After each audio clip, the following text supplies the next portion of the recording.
का तो आज चुनावी दौरे तमाम पार्टियों के दिग्गजों के मुख्यमंत्री वसुंधरा राजे, अशोक गहलोत, सचिन पायलट तीनों ही आज ताबड़तोड़ चुनावी दौरे कर रहे हैं। बांसवाड़ा में है अशोक गहलोत।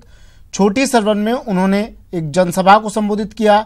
अशोक गहलोत ने यहां से मुख्यमंत्री वसुंधरा राजे पर जमकर निशाना साधा। कहा कि आज संस्थाओं पर हमले हो रहे हैं, लोगों के अच्छे दिन नहीं आए। कांग्रेस का तो राहुल गांधी का तो निर्देश है किसानों के लिए, उनका संदेश यही है कि आप गरीब का भला कैसे कर सकते हो। देश के गरीब है, आदिवासी है, दलित है, पिछड़े हैं या कोई जाति धर्म का हो, जो गरीब है उसको केंद्र बिंदु बना करके राजनीति करो जिंदगी के अंदर। ही राहुल गांधी का संदेश है देश। वहीं मुख्यमंत्री वसुंधरा राजे ने सीपी जोशी के बयान पर प्रतिक्रिया जाहिर की। उन्होंने कहा कि इतने बड़े लीडर को सोच समझकर बोलना चाहिए। पर क्या मैं तो ये पूछना चाह रही हूँ, इतना सीनियर लीडर, कितनी सीटें आ जाएगी? आपको ये सीनियर लीडर्स को जरा सोच के बोलना चाहिए ना पहले। सीपी जोशी के बयान पर राहुल का ट्वीट। जोशी जी का बयान कांग्रेस पार्टी के आदर्शों के विपरीत, पार्टी के नेता ऐसा कोई बयान ना दे, ये राहुल गांधी ने ट्वीट कर कहा है, जिससे समाज के किसी भी वर्ग को दुख पहुंचे। कांग्रेस के सिद्धांतों, कार्यकर्ताओं की भावना का आदर करते हुए जोशी जी को जरूर गलती का एहसास होगा। अपने बयान पर उन्हें खेद प्रकट करना चाहिए। राहुल गांधी ने ट्वीट कर ये बातें कही। वहीं सीपी जोशी ने भी अपने बयान पर ट्वीट कर खेद जताया। कांग्रेस के सिद्धांतों और कार्यकर्ताओं की भावनाओं का सम्मान करते हुए मेरे कथन से समाज के किसी वर्ग को ठेस पहुंची हो तो मैं उसके लिए खेद प्रकट करता हूं। सीपी जोशी ने ट्वीट कर ये बातें कही। वहीं सीपी जोशी ने अपने बयान पर सफाई दी। उन्होंने कहा कि बीजेपी ने उनके बयान को गलत तरीके से इस्तेमाल किया है।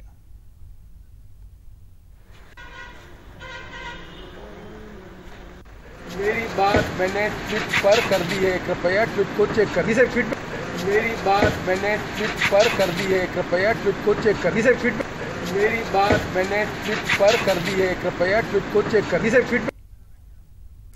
वहीं बीजेपी के राष्ट्रीय प्रवक्ता सुधांशु त्रिवेदी ने सीपी जोशी के बयान पर कड़ी प्रतिक्रिया जाहिर की। उन्होंने कहा कि कांग्रेस नेताओं को अनर्गल बयानबाजी की आदत लग गई है। राजनीति करने का दावा करने वाली कांग्रेस जो बाहर तो तथाकथित विकास की बात करती है और अंदर कमरों में या तो मजहब की बात करती है या जात की बात करती है। कमलनाथ जी का जो वीडियो आया था उसमें वो सीधे सीधे एक संप्रदाय को सांप्रदायिक भावनाओं का शोषण करने का कोशिश कर रहे थे, भड़काने की कोशिश कर रहे थे। और यहां आपने देखा कि यह जाति को भड़काने का और बरगलाने का प्रयास कर रहे थे। दूसरी बात, राजनीति में विभाजन करके सत्ता प्राप्ति के लिए कांग्रेस ने अनेक प्रयास और अनेक प्रपंच पिछले कई दशकों में किए हैं, परंतु ये तो उससे भी एक स्तर नीचे चले गए। अब समाज में नहीं, साधु और साध्वियों की भी जात बांटने लगे। प्रधानमंत्री श्री नरेंद्र मोदी जी के बारे में तो अनर्गल, अभद्र और अपशब्दों का प्रयोग करना तो इनकी आदत बन चुकी है, परंतु अब आप देखिए कि साधु और साध्वी की भी जात पूछ रहे हैं। सीपी जोशी के विवादित बयान पर कांग्रेस बैकफुट पर नजर आ रही है। पार्टी इस मुद्दे पर बयान देने से बच रही है। आज राहुल के बाद अशोक गहलोत ने भी बयान से किनारा किया। हर नेता को सावधानी बरतने की हिदायत मैंने खुद ने दी है।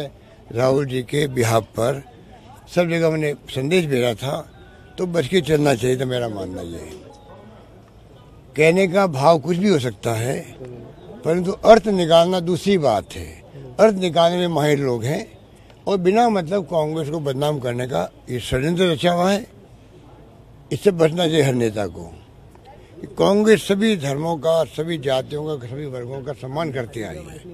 उसके अंदर कोई स्थान नहीं है। कोई व्यक्ति बोले, कोई नेता बोले, वो छोटा हो या बड़ा हो, वो भेदभाव करे, ये हमारी नीति का अंग नहीं। इसलिए राहुल गांधी ने ट्वीट किया, मैं उसके समर्थन करता हूँ।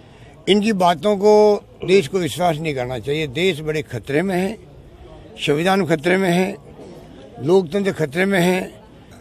मैं कह सकता हूँ इनका जो है, इनके आंकड़े 180 नहीं रहेंगे, 50 के अंदर रहेंगे। धन्यवाद। वहीं जोधपुर में प्रकाश जावड़ेकर ने कांग्रेस पर जमकर प्रहार किया। जावड़ेकर ने कहा कि कांग्रेस एक सांप्रदायिक पार्टी है, वहीं कांग्रेस पार्टी जाति के नाम पर भी वोट मांग रही है। साथ ही प्रकाश जावड़ेकर ने कहा कि कांग्रेस को लगता है कि सेना का शौर्य कम है और कांग्रेस को सेना के शौर्य पर शक है। हमने चुनौती देते हैं कांग्रेस को कि कांग्रेस आ जाए मैदान में और खुले मंच पर, एक मंच पर हम चर्चा करना चाहते हैं कि हमने कितना रोजगार का सृजन किया और कांग्रेस ने कितना नहीं किया। 2008 और 13 में कांग्रेस ने क्या किया और 13 और 18 में भाजपा ने क्या किया, ये हम चर्चा करके सही साबित करने को तैयार है कि कितने बड़े संख्या में रोजगार पैदा हुए। कांग्रेस एक घोर सांप्रदायिक पार्टी है। कल सीपी जोशी जी का जो बयान है, जितनी भर्त्सना की जाए वो कम है। उन्होंने ये कहा कि धर्म का ज्ञान केवल पंडितों को होता है, पंडित माने ब्राह्मण। और ये मोदी कौन है, कौन से धर्म से आते हैं? उनको कहना है जाति, किस जाति से आते हैं? जाति के मजहब के आधार पर वोट मांग रहे हैं। मुसलमान को मुसलमान के आधार पर वोट बैंक तरह आज तक उपयोग किया और आज भी मुसलमान को मजहब के आधार पर वोट मांग रहे हैं और उसी के सारे गणित बना रहे हैं। ये कानून के खिलाफ है, ये चुनावी आचार संहिता के खिलाफ है। ये दोनों उदाहरण इतने स्पष्ट है कि कांग्रेस की मान्यता रद्द होनी चाहिए। शूरवीर जवानों के शौर्य पर ही सवालिया निशान पैदा किया है।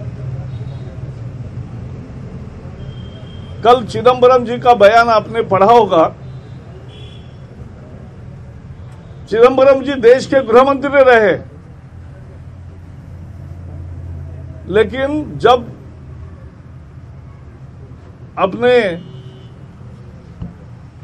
सेना के प्रमुख रावत जी ने यह कहा कि भारत की क्षमता है तो कोई आतंकवादी को उठा सकते हैं हम, तो उस पर भी उन्होंने शंका प्रकट की और शूर जवानों का और सेना का मनोबल गिराने का काम किया।